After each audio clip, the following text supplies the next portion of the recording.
그 다음에 리눅스 커널 혹은 디바이스 드라이버에 대해서 소개를 좀 해드리도록 하겠습니다. 여기 왼쪽에 그린 건 리눅스 토발죠. 리눅스 개발자에 대한 그 사진이죠. 아시는 분은 아실 겁니다. 리눅스 커널 혹은 디바이스 드라이버에 대해서 간략하게 좀 소개를 해드리려고 하고, 리눅스는 아시겠지만은 오픈소스 프로젝트 중에 하나입니다. 크게 뭐 사용하고 싶고 우리가 수정이 용이하고요. 공유를 할 수 있고 무료로 배포된 그 수정된 버전을 사용할 수 있는 이렇게 장점이 있습니다. 보통은 이제 무료로 많이들 알고 있고요.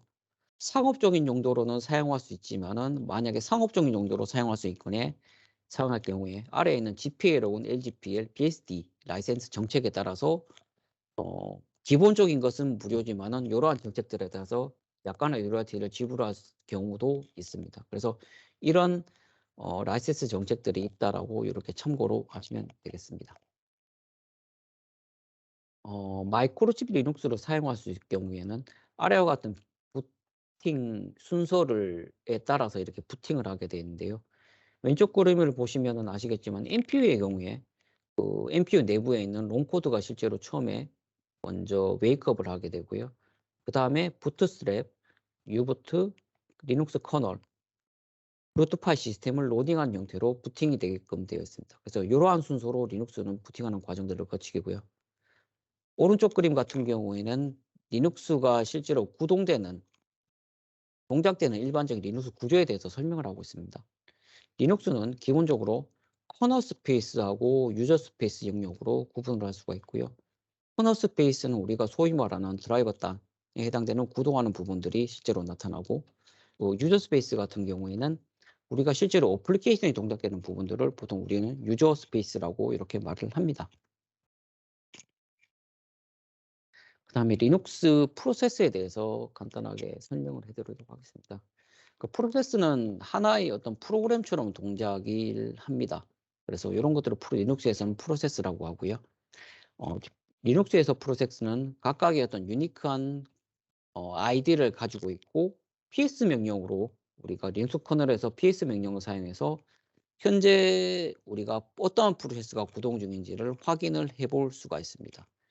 오른쪽 그림에서 보시면 아시겠지만은 프로그램을 해보신 분도 아실 거고요. 어떤 자식 프로세스는 부모 프로세스의 어떤 영향을 받아서 상속 혹은 이런 것들이 가능합니다. 그 다음에 중요한 역할을 하는 것들에 대해서 좀 더 살펴보도록 하겠습니다. 우리가 파일 시스템이라는 용어들을 많이 사용하는데요. 리눅스에서는 여러 가지 파일 시스템이 존재를 하고 있습니다. 그 중에서 PROC 파일 시스템이라는 게 있는데요. 이 파일 시스템은 PROC라는 디렉토리에 마운트가 되고요. 일종의 버추얼 파일 시스템 중에 하나입니다.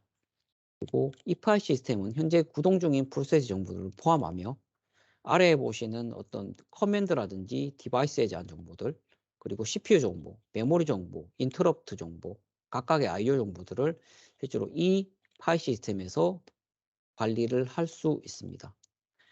일반적인 파일 시스템 IO 운용으로 액세스가 될 수 있고요. 운용 중에서는 아래 예제와 같이 아래 예제처럼 이렇게 각각의 어떤 커널 파라미터들을 운용 중에 바꿀 수가 있습니다.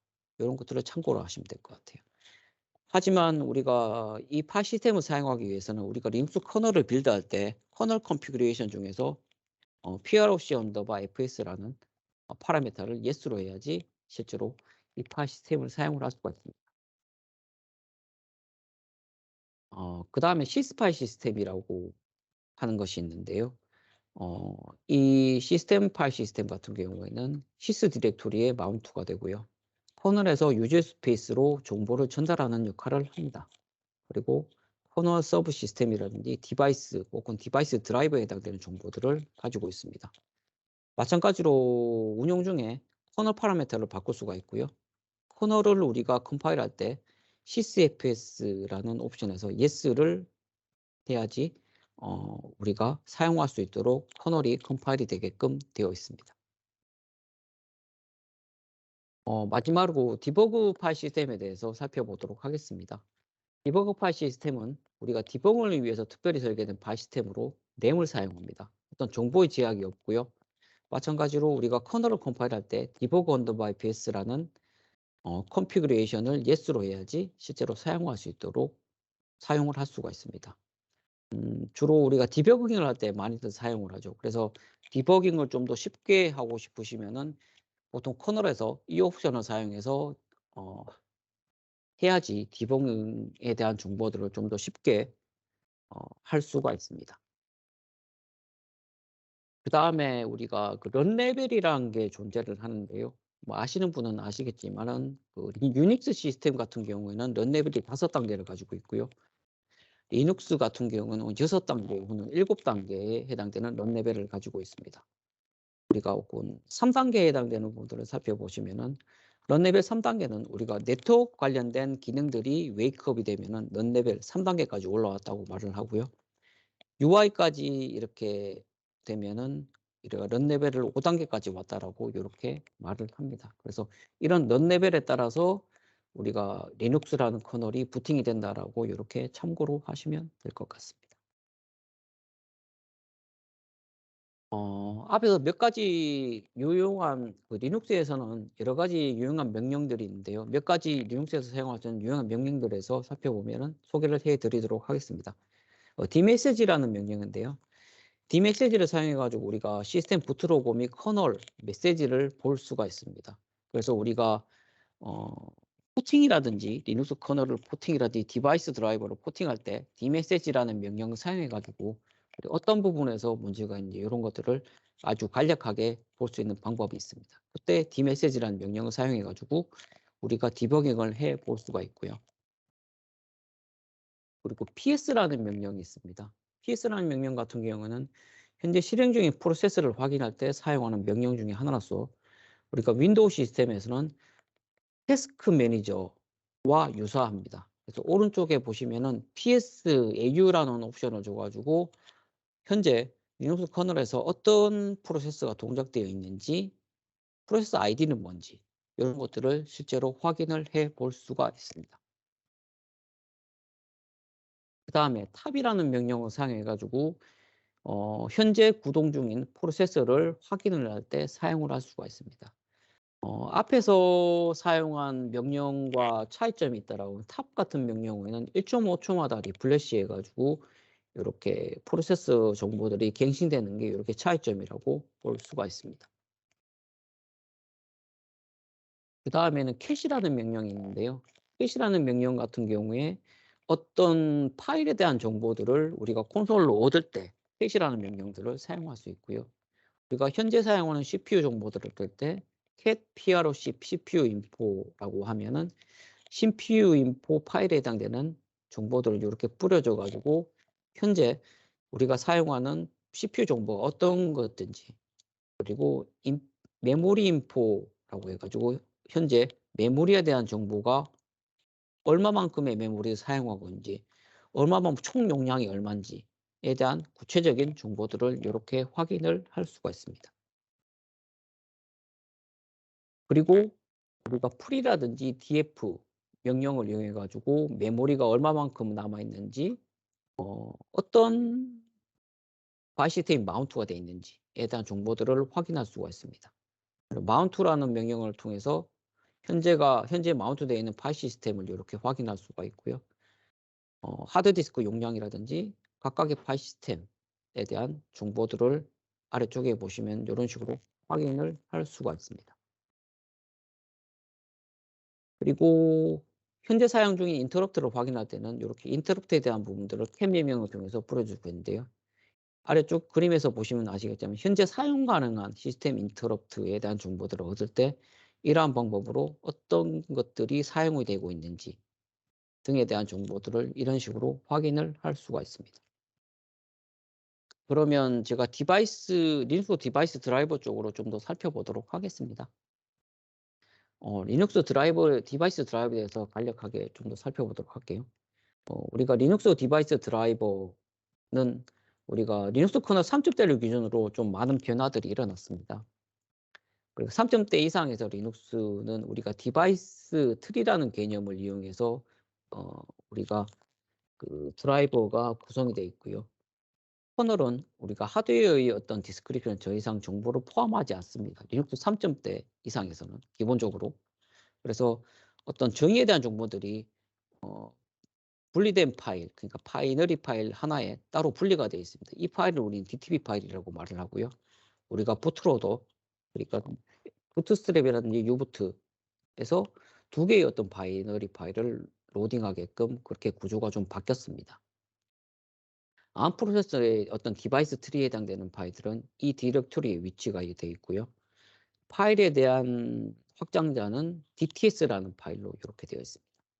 그래서 얘가 소스 파일이기 때문에 별도의 어떤 디바이스 트리 컴파일러, DTC라는 컴파일러를 사용해 가지고 우리가 DTS 파일을 컴파일해서 바이너리 파일로 만들어서 사용하도록 이렇게 구성이 되어 있습니다. 내부적으로 별도의 어떤 문법들을 가지고 있어서 그 문법에 따라서 어떤 디바이스에 대한 정의들을 할 수가 있고요.